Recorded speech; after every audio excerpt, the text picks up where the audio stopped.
అనగనగనగనగా ఒక అడవిలో భీము అనే ఒక ఎలుగుబంటి ఉండేది. భీముకి తేనె అంటే ప్రాణం. ఎక్కడ తేనె కనిపిస్తే అక్కడ వాలిపోయేవాడు. ఒకరోజు భీము అడవిలో వెళ్తుండగా ఒక పెద్ద చెట్టు తొర్రలో బోలెడంత తేనె కనిపించింది. దీంతో భీముకి నోరూరింది. పక్కనే ఉన్న చిట్టి అనే కుందేలు అది చూసి హెచ్చరించింది. భీము బావా, ఆ చెట్టు తొర్ర చాలా చిన్నగా ఉంది. నువ్వు కొంచెమే తిని వచ్చెయ్. ఎక్కువ తింటే నీ పొట్ట లావైపోతుంది, ఇరుక్కుపోతావు అని చెప్పింది. కానీ భీము, "ఏం పర్లేదులే చిట్టి, నాకు చాలా ఆకలిగా ఉంది" అంటూ చిన్న తొర్రలోకి ఎలాగోలా దూరాడు. లోపల ఉన్న తేనెనంతా జుర్రు జుర్రుమంటూ తాగేశాడు. తేనె అయిపోయేసరికి భీము పొట్ట ఒక పెద్ద బెలూన్‌లా ఉబ్బిపోయింది.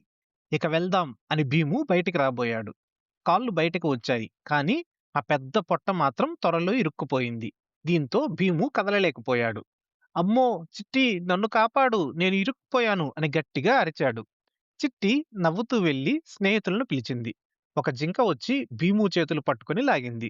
దానికి వెనక చిట్టి కుందేలు, దాని వెనక ఒక కోతి, అందరూ రైలు బోగీల్లా నిలబడ్డారు.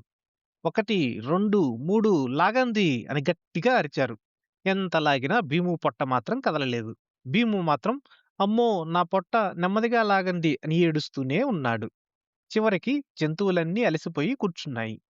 ఇప్పుడు ఏం చేయలేం భీము. నీ పొట్ట తగ్గేదాకా నువ్వు అందులోనే ఉండాలి అని చెప్పి వెళ్ళిపోయాయి. పాపం భీము 2 రోజుల పాటు ఆ చెట్టు తొర్రలోనే ఆకలితో ఉండిపోయాడు. పొట్ట సన్నబడ్డాక టప్పుమని బయటకు జారిపడ్డాడు. అప్పటి నుండి భీము ఎప్పుడూ అతిగా తినకూడదని తెలుసుకున్నాడు.